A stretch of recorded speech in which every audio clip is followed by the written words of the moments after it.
Au SPF Finance, nous nous engageons à respecter nos obligations de conformité en matière d'environnement et à prévenir toute pollution. Pour augmenter la part des déplacements en transport en commun et de la mobilité douce, nous couvrons à 100% les frais de déplacement domicile-lieu de travail pour les trajets effectués via les transports en commun, SNCB, Delane, Tech, Stib. Nous défrayons également les trajets à vélo domicile-travail. Le nombre de places de parking vélo est en augmentation. Des douches et des casiers sont accessibles pour les cyclistes.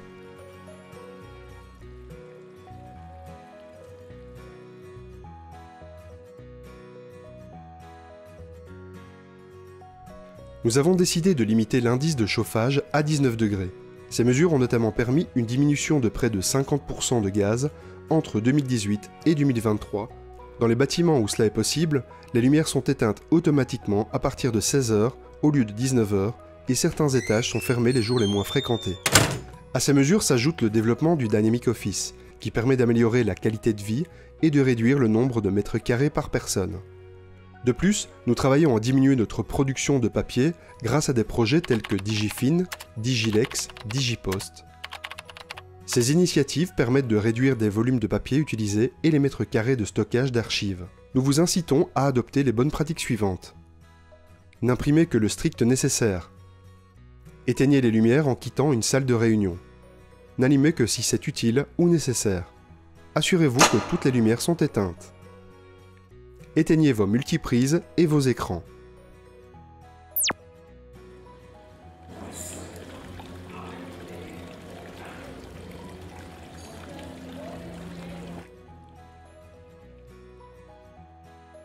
Vous trouverez à de nombreux endroits des îlots reprenant les poubelles de tri sélectif PMC, carton papier, organique et tout venant.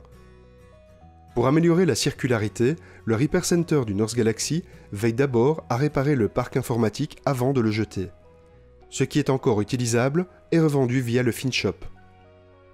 Pour limiter votre production de déchets et en limiter les impacts, nous vous invitons à adopter les bonnes pratiques suivantes.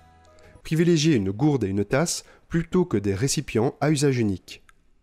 Vérifiez que vous ne commandez que ce qui est vraiment nécessaire. Triez correctement vos déchets. Collectez les piles usagées dans une boîte Bébat ou Récupel. Commandez un conteneur adapté quand une grande quantité de papier doit être éliminée. Consommez plus de produits respectueux de l'environnement.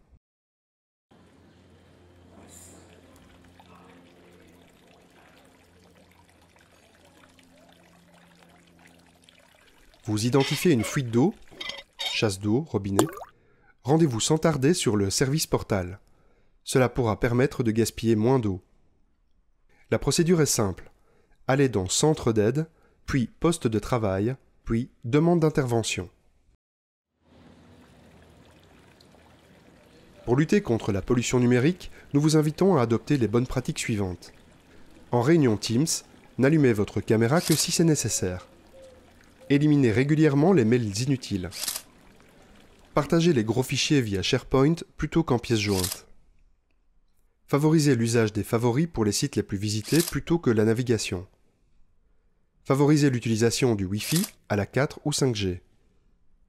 Ne vous abonnez qu'aux newsletters qui vous intéressent. Débranchez votre PC une fois chargé. Merci de nous avoir écoutés. Voici un récapitulatif des bonnes pratiques environnementales présentées jusqu'à présent. Favorisez la mobilité douce et l'utilisation des transports en commun. Limitez vos consommations d'énergie. Utilisez le service portal pour signaler tout problème lié à l'environnement. N'imprimez que si cela est strictement nécessaire. N'oubliez pas les gestes pour lutter contre la pollution numérique. Nous comptons sur vous.